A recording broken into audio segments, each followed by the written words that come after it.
আসসালামু আলাইকুম। তো এখানে কিছু ফার্নিচার দেখতে আসছিলাম, সবগুলোই বোর্ডের। তো এখানে আলমারি আছে, অনেক ডিজাইনের আলমারি আছে। এটা হচ্ছে মিক্সার। তো এটা হচ্ছে dressing table.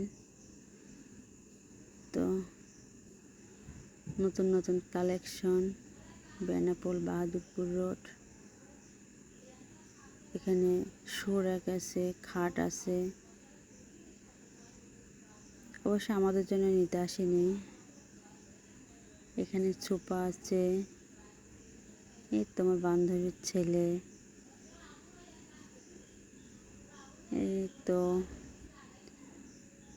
Computer table, dining table, আলমারি। তো এখানে আমি অবশ্য আমরা এই ড্রেসিং টেবিলটাই নিয়েছি বান্ধবীর আম্মুর জন্য। তো দোকানের অ্যাড্রেস বেনাপোল বাজার। আসসালামু আলাইকুম।